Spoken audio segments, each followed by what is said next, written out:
He walked into his own bar wearing tattered jeans and a hoodie, just to see how his staff treated ordinary people. But when the black waitress handed him his coffee and said just 3 words, everything stopped. What she said changed his life, his business, and his heart forever.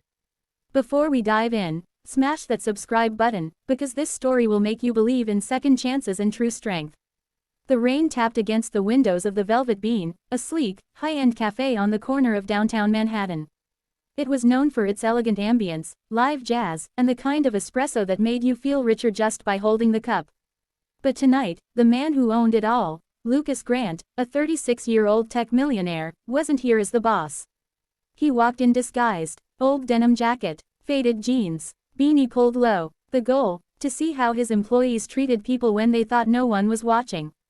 Lucas had built his fortune from scratch, coding apps in a cramped basement, but fame and money had slowly separated him from reality. Lately, he'd received complaints about rude staff and poor treatment toward ordinary customers. He couldn't believe it, so he decided to find out for himself. As he entered his own bar, no one recognized him. Not the bartender, not the manager. He took a seat by the counter, and that's when he saw her, Amara Johnson, a young black waitress with kind eyes and a tired but determined look. Her uniform was neatly pressed, but her shoes were worn down. She had a natural grace that made her stand out from everyone else bustling around. She walked over with a smile, not the fake kind, and said, "Good evening, sir. What can I get you?" "Just a coffee, black." "Coming right up," she said, her voice soft but strong.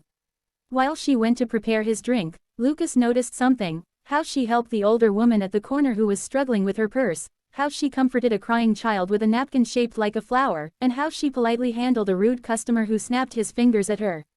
Lucas watched in silence. He'd seen dozens of employees at his cafe come and go, few ever showed real care. But Amara did. She treated everyone like they mattered. When she brought him his coffee, he said, "Thank you." She smiled. "You're welcome. Enjoy." He took a sip. Perfect temperature. Balanced flavor. Exactly how he designed it to be. Then he asked, "Do you like working here?" Her smile faltered for a moment. "I like what I do. But not everyone here likes people who look like me." Lucas's heart sank. "What do you mean?" Before she could answer, the manager, Tom, a tall man in a sleek vest, walked by. "Amara, table 5's been waiting. Move faster." She nodded quickly, swallowing her frustration. "Yes, sir." Lucas clenched his fist. Something felt off.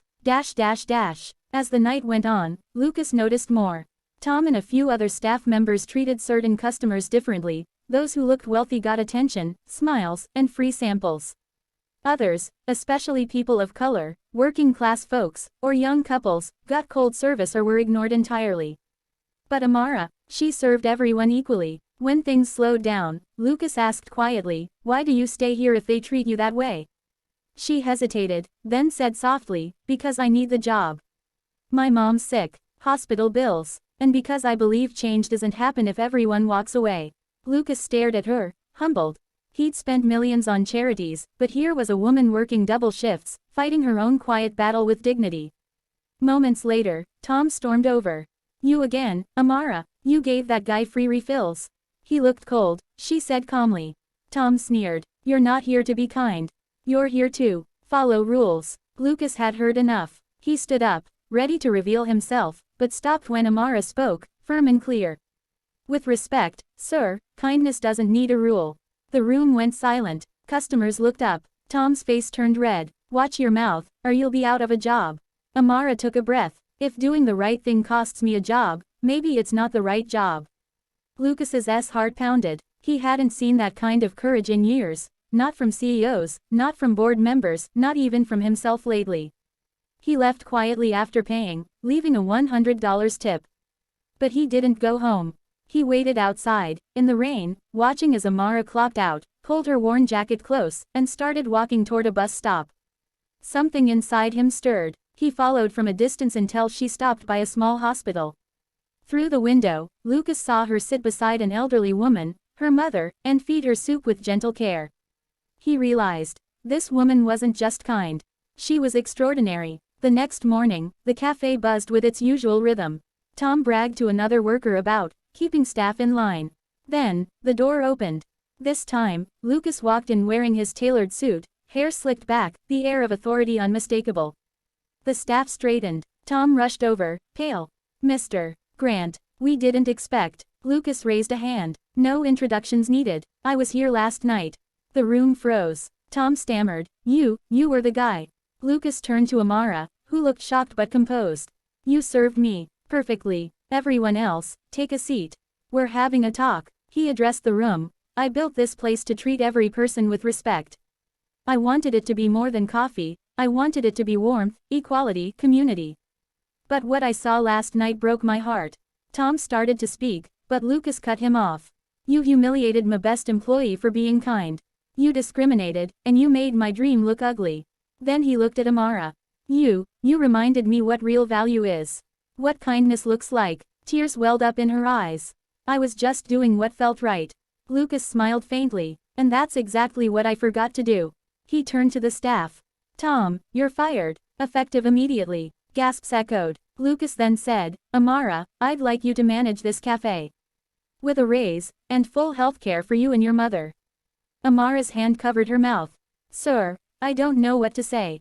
Lucas stepped closer, his voice soft. Say whatever's in your heart. She looked at him, really looked at him, and said the three words that froze him completely.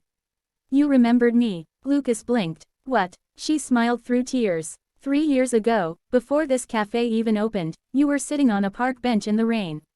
You'd dropped your phone and papers. I helped you pick them up. You said you were lost. I told you, keep building. Someone will believe in you. I was that stranger. His mind reeled. He remembered. That night, soaked, hopeless, ready to give up, her words had been the reason he kept going. And now, she stood before him, unknowingly saving his heart all over again. Lucas's voice broke. You changed my life once, and you just did it again. She smiled softly. Then I guess it was meant to be. Sometimes, the person you overlook today is the one who already saved you yesterday. Kindness comes full circle, and that's why you should never judge someone by what they wear, but by what they do. If this story touched you, hit that subscribe button, because the world needs more stories like this one.